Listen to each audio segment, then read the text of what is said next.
Donc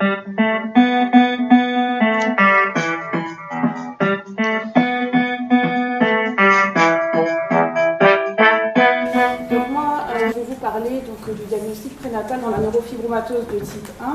Donc avec cette présentation, ça nous a permis de reprendre nos données et de vous donner notre expérience strasbourgeoise sur le diagnostic prénatal.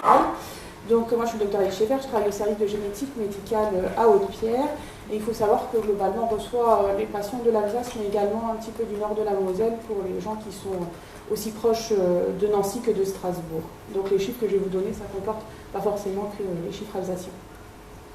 Donc juste, je vais quand même rappeler ce que c'est le diagnostic prénatal. Donc le principe c'est de faire un diagnostic in utero sur un embryon ou un fœtus humain d'une anomalie morphologique, donc d'où les échographies qu'on fait pendant la grossesse, d'une anomalie génétique ou chromosomique actuelle, c'est-à-dire qu'on voit un signe d'appel clinique, on va faire un prélèvement pour voir s'il y a une anomalie sous-jacente, ou alors d'une prédisposition à développer une maladie, c'est-à-dire que dans la famille, il y a une maladie génétique qu'on connaît et on va pouvoir donc la rechercher pendant la grossesse, même si le fœtus ne présente pas de signes. Et donc, dans le cadre de la neurofibromatose de type 1, on se trouve vraiment dans cette troisième indication. Donc le cadre légal du diagnostic prénatal, c'est régi par la loi de bioéthique de 1994 qui a été revue en 2001 et en 2011, mais également par le Code de la santé publique qui dit que le diagnostic prénatal s'entend des pratiques médicales ayant pour but de détecter in utero chez l'embryon ou le fœtus une infection d'une particulière gravité. Donc je l'ai souligné en rouge parce qu'après on va pouvoir rediscuter du caractère de particulière gravité. Il n'y a pas de liste prédéfinie qui nous permet de dire cette maladie on peut la rechercher, cette autre maladie on ne peut pas la rechercher. Et donc en fait la recherche des maladies en anténatal est laissée à l'appréciation d'une équipe pluridisciplinaire qu'on appelle le Centre pluridisciplinaire de diagnostic prénatal qui va comporter de façon obligatoire un gynécologue obstétricien, un échographiste, un généticien et un pédiatre. Et si possible, un psychiatre ou une psychologue, un phytopathologiste, un biologiste et des chirurgiens pédiatres, et ainsi que tout médecin dont les compétences peuvent contribuer à remplir les missions du centre. C'est-à-dire que, par exemple, pour la neurofibromatose de type 1, on peut être amené à demander l'avis du dermatologue qui suit le patient ou d'autres médecins qui sont impliqués dans sa prise en charge. Donc, bien sûr, tous les dossiers sont présentés au CPDPN avant de faire un geste invasif. Donc, c'est-à-dire aller faire un prélèvement. Alors, qui est-ce qui va être concerné par le diagnostic prénatal ? C'est un couple qui a un risque de transmettre une maladie génétique. Donc, dans la neurofibromatose de type 1, vous le savez bien, c'est une maladie autosomique dominante, donc c'est-à-dire qui se trouve, le gène NF1 se trouve sur un autosome, donc il ne concerne pas les chromosomes sexuels, ça touche aussi bien les hommes que les femmes, et dominant signifie que le fait d'avoir une mutation suffit en fait à développer la maladie. Donc dans ces cas de transmission autosomique dominante, un couple dont l'un des membres est porteur a une probabilité de transmission de 50%, mais ce qui est difficile à dire, c'est quelle sera la forme présentée dans la descendance, et ça aujourd'hui on est incapable de le dire sur juste la mutation. Donc un des deux membres est atteint, mais aussi on va prendre en charge les couples qui ont eu un premier enfant atteint de la pathologie et pour lequel on ne peut pas exclure une mosaïque germinale, c'est-à-dire que les deux parents ne sont pas porteurs dans leur sang de la mutation identifiée chez leur enfant, mais on ne peut pas exclure que l'un des deux soit porteur uniquement au niveau de ses cellules sexuelles de la mutation et donc qu'il y ait un risque de récidive dans la descendance pour la fratrie. Dans la littérature, les cas de mosaïque germinale sont quand même assez rares dans la neurofibromatose de type 1, en tout cas dans ce que j'ai trouvé, qu'on estime aussi environ de 1%. Donc quels sont les couples qui vont nous faire la demande de diagnostic prénatal dans la neurofibromatose de type 1 En fait, tout va dépendre du vécu de la maladie, beaucoup, selon la gravité, l'âge de début, la variabilité, mais pas seulement. Il y a beaucoup de facteurs qui vont rentrer en compte, des facteurs personnels, mais aussi familiaux, des facteurs psychologiques. Il s'agit toujours d'une demande des couples d'accéder à un diagnostic prénatal et non du corps médical. Nous, on est là pour dire ça existe, mais après, c'est bien sûr le couple qui décide. Comment va être réalisé le diagnostic prénatal ? Pareil, c'est régi, il y a un cadre légal qui dit que le diagnostic prénatal doit être précédé d'une consultation médicale adaptée à l'affection recherchée. Donc dans ce cas-là, une consultation de génétique et de dermatologie, c'est pas de neurologie, pardon. Donc souvent, on peut revoir avant un diagnostic prénatal le médecin qui suit de façon habituelle le couple. Le Code de santé publique dit que seul le médecin prescripteur des analyses de génétique en vue des diagnostics prénatals est habilité à communiquer les résultats à la patiente. Donc le médecin qui va prescrire le diagnostic prénatal va devoir rendre les résultats. C'est lui qui les recevra, les patients ne le recevront pas à la maison. Donc comment ça se passe? Il y a deux possibilités de prélèvement.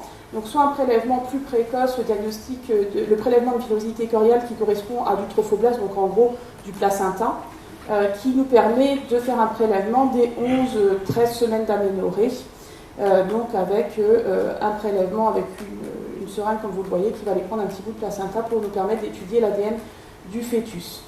Ben, bien sûr, comme tout geste invasif, il y a un tout petit risque de fausse couche qu'on estime entre 0,5 et 1%.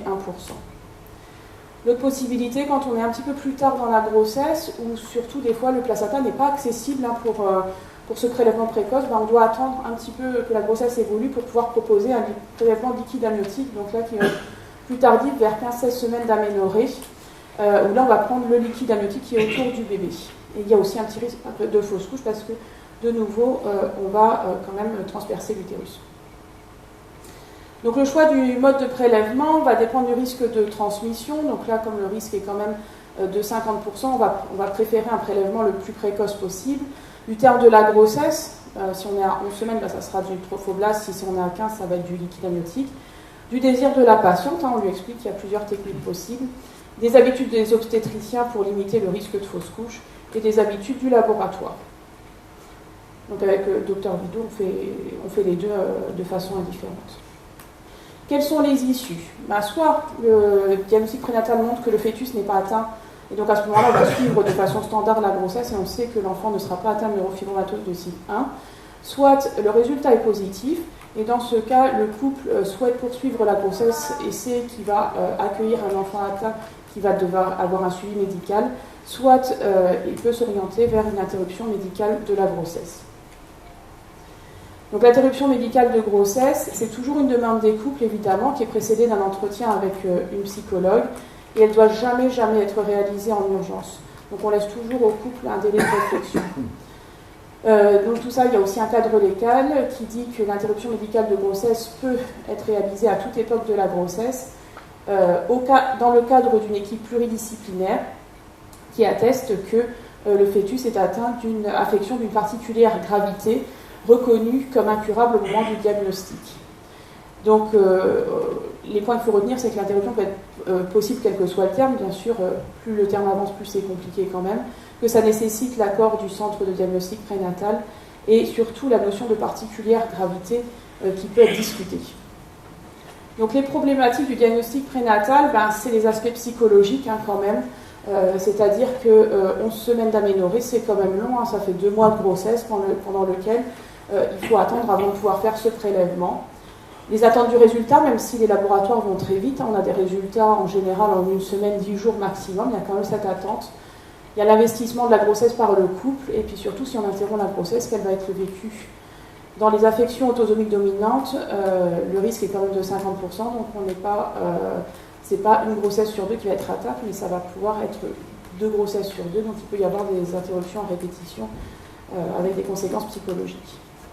Au niveau éthique, j'ai insisté beaucoup sur la notion de particulière gravité qui va vraiment être, qui peut avoir toute une vraie discussion au sein de notre CPDPN par rapport à la neurofibromatose de type 1. Et là, on prend vraiment en compte le vécu de la maladie dans la famille pour le couple et quelles sont leurs craintes, leurs désirs.